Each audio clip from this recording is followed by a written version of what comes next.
नमस्कार, जय हिंद, जय भारत। मैं विकास राव का स्वागत करता हूं। बात करते हैं कुछ क्वेश्चन के बारे में, बीपीएससी के बारे में। जो क्वेश्चन बीपीएससी में आया जाता है कि राजवंशों के संस्थापक और अंतिम सम्राट, यानी किस राजा के कौन से साम्राज्य की स्थापना की थी, किस राजा ने कहाँ पे साम्राज्य की स्थापना की और किस राज्य का कैसे शासन चला। बात करते हैं राजवंशों के संस्थापक और अंतिम सम्राट। तो पहले राजवंश कौन सा है और संस्थापक कौन सा है। नंदवंश की बात करते हैं, नंदवंश के बारे में बात करते हैं। नंदवंश के संस्थापक पद्मानंद या उग्रसेन माना जाता है, जिसने नंदवंश की स्थापना की थी। और यह वंश जो था वो सबसे अंतिम शासक, इस वंश के जो थे, नंदवंश के शासक जो अंतिम, वो घनानंद था। याद रखिएगा, घनानंद में इतना ज्यादा घमंड आ गया था कि इस राज्य का नींव रह नहीं पाया, ऐसे खत्म कर दिया गया। फिर आता है मौर्य वंश का संस्थापक कौन थे। तो मौर्य वंश के संस्थापक चंद्रगुप्त मौर्य थे और इनके जो परपोता थे बृहदत्त, यानी अशोक का जो बेटा था बृहदत्त, उसने इस राज्य को संभाला था। बात करते हैं कि मौर्य वंश के संस्थापक कौन थे। तो चंद्रगुप्त मौर्य थे और अंतिम शासक बृहदत्त था। याद रखना है।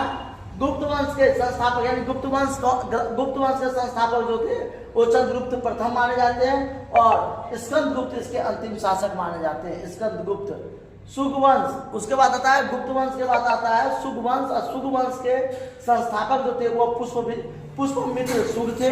पुष्पमित्र सुग ने सुगवंश की स्थापना की थी और इसके अंतिम शासक जो थे वो देवभूमि थे।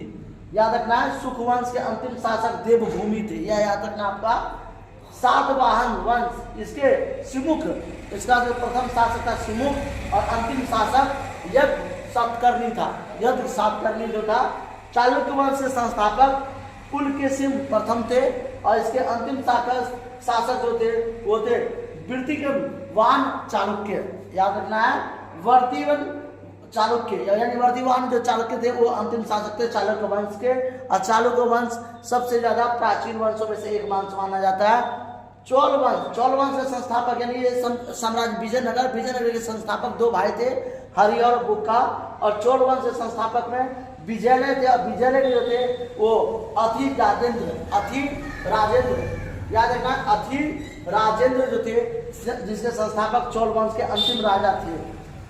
फिर आता है राजपूत वंश, ये दंती दुर्ग था इसका संस्थापक और इसका अंतिम राजा इंद्रचतुर्थ था। इंद्रचतुर्थ जो था अंतिम शासक था। सोलंकी वंश, इसके संस्थापक मूलराज और प्रथम माना जाता है। तो ऐसे क्वेश्चन जो है बीपी में ऐसे पूछ दिया जाता है कि नंदवंश के प्रथम राजा कौन है। तो महापद्मानंद या उग्रसेन कह सकते हैं आप। इस नंदवंश के अंतिम राजा कौन है, घनानंद था। चंद्रवंश के संस्थापक कौन थे। तो चंद्रगुप्त मौर्य वंश के संस्थापक चंद्रगुप्त मौर्य थे, जो कि अंतिम राजा बृहदत्त थे। गुप्त वंश के संस्थापक थे चंद्रगुप्त प्रथम थे, उसके अंतिम राजा स्कंदगुप्त थे। इस तरह से कई बार क्वेश्चन पूछ जा रहा है, आपको एक्टिव रखना है। और ऐसे क्वेश्चन के लिए अगर आपको कोई समस्या आता तो आप हमें बीपीएससी क्वेश्चन से कोई भी समस्या आता आप हमें डायरेक्ट व्हाट्सएप पे भी मैसेज कर सकते हैं। और व्हाट्सएप से के साथ साथ आप हमें अपने माध्यम से इंस्टाग्राम से, टेलीग्राम से भी हमसे जुड़ सकते हैं। और बाकी आप तैयारी करते रहिए, बाकी कोई भी दिक्कत होती है हम आपके साथ हैं। जय हिंद, जय भारत।